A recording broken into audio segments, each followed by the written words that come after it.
God, the Devilman theme song slaps so much.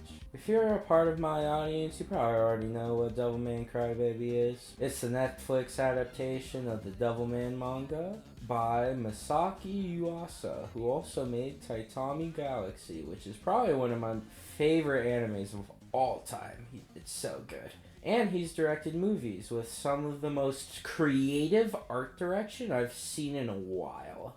Also, Netflix produces some great anime, with Pluto and Baki being great examples. I'm a booty warrior!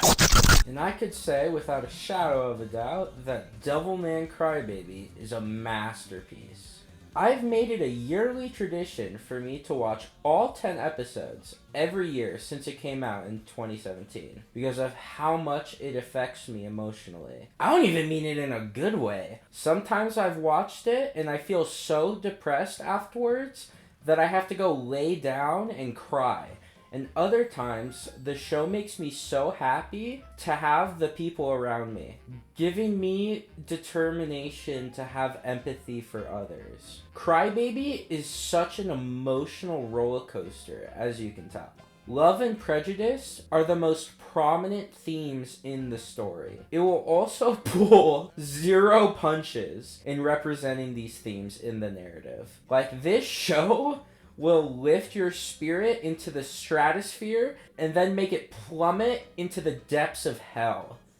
I'd say that this series is the only series to make me both have faith and fear for the human race. Other narratives have made me feel those things, but never at the same time. Also, I encourage anyone who is watching this video to watch the show first, because I will be discussing spoilers, and it's only 10 episodes that are each 20 minutes, so there's no reason not to. Spoiling the emotional reactions to these titular scenes is a straight up crime at this point. This might turn off some people to Devilman Crybaby, and I get it, but this shit is really horny, and I do not say that lightly. The main character legit spreads the ceiling of his room with like a sea of jizz. Also, you see every private part imaginable, with even a close-up of the main character's massive cock. Speaking of the devil, let's talk about him. Akira. No, not that one. That deserves a whole other discussion, but yeah, this one. Akira Fudo is basically just the title of the show, with him being a crybaby and adopting his persona and powers of... Akira is the story. Akira represents the arc of this story. The start and ending are in different entire genres, if we're being honest.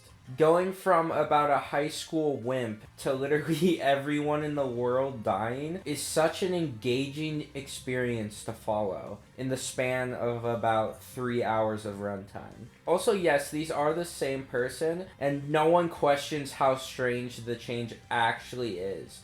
Just to happen overnight. If I didn't know anything about Devilman, I would assume that these are completely different characters. To have some context, this is after Akira possesses the power of the demon Amon. After that, he gets way more confident and horny, and obviously is way different from when we were introduced to him. But I'd say his whole character arc throughout is the through line of the anime. It's the fact that no matter how much the events of his life affect and change him, he still has his empathy.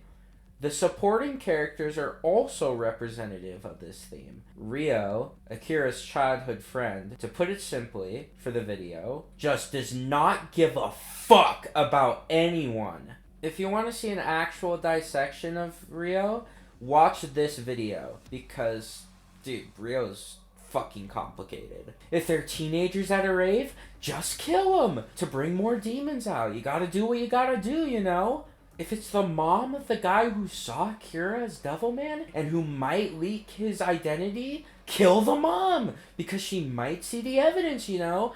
Gotta close up those loose ends. Even when Ryo kills the actual dude, which is pretty deserved, because he's a fucking pedophilic pervert. Akira still cares that Rio killed him because that guy was a person, you know? There's still good in people, no matter how far you have to look inside. And Rio wants fear and hatred for devils for them to get eradicated by not only the government, but by the people as a whole. During the climax, while the end of the world is happening, all of these people come together to support and keep each other safe, even though they're barely close to each other at first. This is contrasted by everyone else on the planet, because to be honest, they're the reason why the world is ending. As soon as the devil's existences are revealed to the world, every government in the world turns on everyone. Every devil can disguise themselves as human.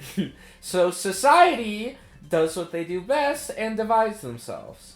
I don't even mean that in the way that there are devil sympathizers, but that people will just label people as devils, even though they aren't, just so they can have people take their hate out. Kind of like how people would treat women back in the day by accusing them of being witches to justify brutality and, you know, executing them.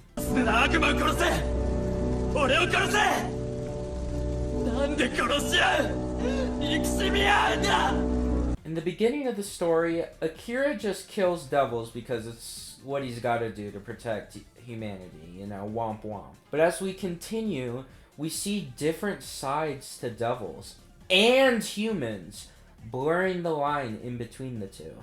As we see the human side to devils on how they can feel love and connection, we also see the fucking brutality people are capable of. It's disgusting, dude. The depravity our race lowers itself to is just so fucking horrible. Just for the concept of slavery alone, we should go to hell for. Watch Wendigoon's video on the Unit 731 experiments in Japan, and you'll know exactly what I'm trying to get across. It's a sad reality, but it's true. Humans love having a group to hate. You can see it anywhere in history. German, Japanese, and gay people are just a few groups the great old US of A hated over the years. Even I used to be guilty of it when I hated furries back in middle school. And you cannot tell me that trans and Hispanic people are constantly being discriminated against because of our current political climate. All over the world, with Israel and Palestine to Russia and Ukraine. Usually when countries go into these wars that are so hateful of the other side that it's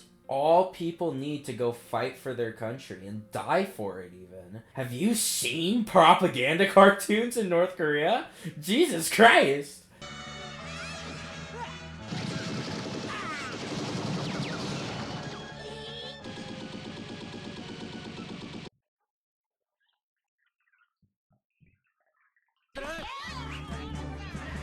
It's our responsibility to end this hate, to protect our communities as a unified people and not divided in chaos. Showing that humans and devils are more similar than you think shows that when it comes down to it, there's not a right side. We need to cherish and love each other for forever long. We have this planet under us. The reason why I named this video this and not, you know, humanity's disgusting is because there is hope.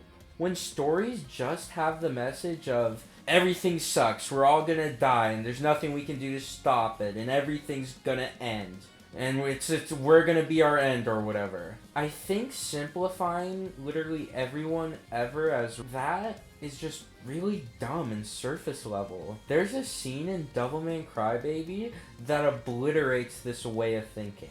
This one I showed a while ago. I just didn't show how it ended.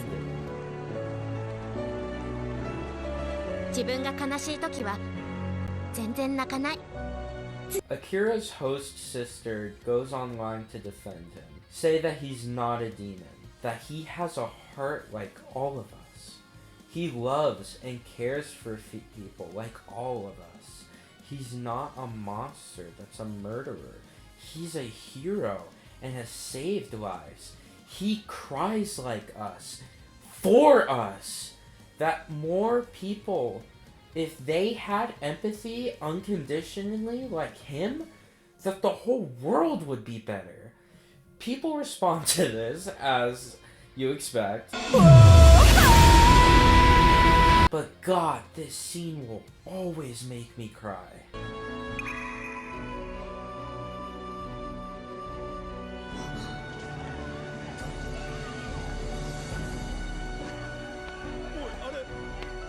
There is hope. There is still time for prosperity. It's not an impossible goal, it's just an improbable one, with just how people are. All we can do is contribute to that prosperity, to be better for our future, because we can only do it together.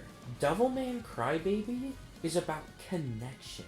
Hell, in the final battle, when Akira loses his limbs, other Devilmen come to give them to him so he can still keep on fighting. Also, it's probably why there's so much sex.